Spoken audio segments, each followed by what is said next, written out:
I think what happens is that they've been told by HR experts and selection experts that they have to get this list of exclusive competencies, and then what they need to do is to find evidence of them. That's what they've been told, and it seems pretty natural. These are the things you want, and therefore you've got to look for evidence of them. The problem with that is really twofold. First of all, there's no list of the things you don't want. Now, in some organisations in the security business and the military, they have a list of things they definitely don't want, and they look for them. In business, they seem not to be interested in this. Surprisingly not, they only look for things they want, not for things they don't want. And the second problem is that they believe that the more they see of something they want is a good thing. So if you see someone who's very, very cooperative or very, very good with clients or very, very creative, that's a good thing, and the more is better. Now the problem with that is extremes of anything are usually very dangerous. So you have, if somebody's extremely creative, it's quite likely that he or she might have some problem. We might call it schizotypal behavior, or they might be very unreliable. So the idea is to have a modicum or a maximal amount of this, curvilinear, not linear.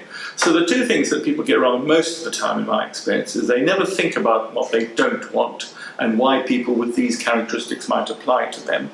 And when they do look for the things they do want, they always assume that more is better. Whereas in my view, you want an optimal amount, not a maximum amount.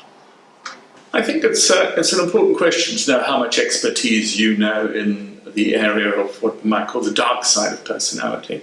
I think people are becoming more and more aware of the select-out criteria. I think it's important that people, if they use one of these measures, one of the most well-known is the Hogan Development Survey, which is a measure of the subclinical personality disorders, I think that they will, before they use it, they'd have to go on some sort of course, definitely.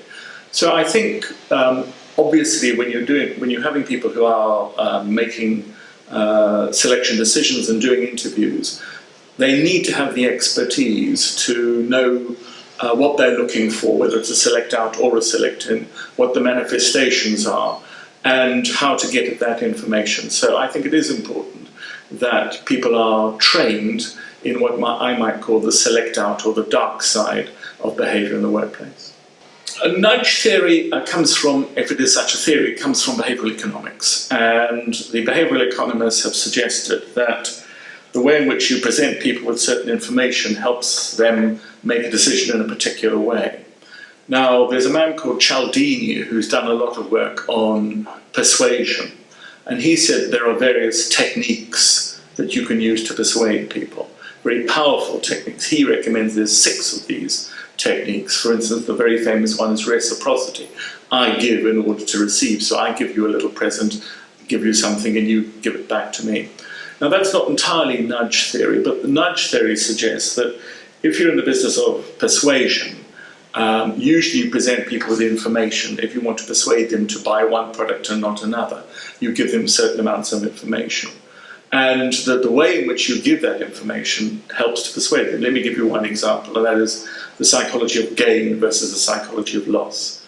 So if you said to somebody, if they do something, let me give you a classic example from a well-known study. It was an Israeli bank, and what they were trying to do was to get their customers to use their credit cards more. So you make money if they use their credit cards, so how do you persuade the customer to use their credit card? Well, some people say, well, tell them that they get air miles. So the more you use your credit card, the more air miles you get. Others said, well, tell them that people will be impressed, that when you get out your credit card, then people will be in admiration of you, and therefore you'll use their card more. So this is all the psychology of gain. You'll gain air points, you'll gain admiration. And other people say, no, that won't work. Just send them a letter saying if they don't use their credit card in 6 months, they'll take it away. And that one worked most of all, because it was the psychology of loss. So if you present people with gains or losses, most people think, people will be motivated by the promise of gain. In fact, nudge theory suggests more likely that the promise of loss or the threat of loss is more motivational. So in the context of an organization, within an organization, if you are in a department trying to persuade people to do things, you would do well to look at nudge theory, to look at the various strategies you could use to persuade people in the organization to do specific things you want them to do. I think the potential for loss isn't always negative. I have to say it doesn't always work. I mean, one of the great examples of this, I think, was the Brexit issue.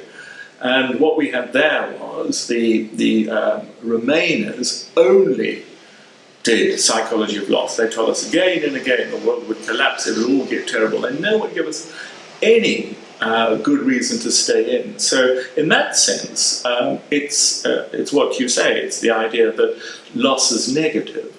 But I think that if you say to people that there is a potential gain and loss in all decisions, but if you emphasize the loss slightly more than the gain, that you give people a balance, that will tip them over into being persuaded to move in that direction. It's another great myth, money and motivation, and I've looked into this for many years. I think there are a number of explanations. The first, I want to make a distinction between what is called intrinsic motivation and extrinsic motivation. Intrinsic motivation, you do something, whatever it is, you do your work, you do your hobby, for the pure joy of it. You don't need anything else than the activity itself. So it's intrinsically motivating. And some jobs are intrinsically motivating. Potters and painters are intrinsically motivated. Extrinsic is where it's not particularly enjoyable and that you need to give people some incentive. And it might be money, it might be a pension, it might be something else. Now, the question has been for many, many years, surely money is a good motivator, that you do this and you get that. Well, the psychologists say, no, that's not true, and there's lots of evidence for this. Essentially, that if people are paid market forces, or slightly above market forces, in other words, that you're getting paid for the job around you, people in that job get roughly that amount. And in your workplace, you're paid equitably, in other words, your seniority and your expertise is recognized, then money will give you no motivation whatsoever. And there are 4 reasons. Number one, the problem is that people adapt to it very quickly. So if you got a raise today, a 20% raise, you'd be very happy. The question is, how long would the effect last? 3 months? 4 months? And if in 4 months' time the effect's gone away and your motivation's gone back, I'm going to have to give you another 20% raise and another 20% raise. People adapt very quickly.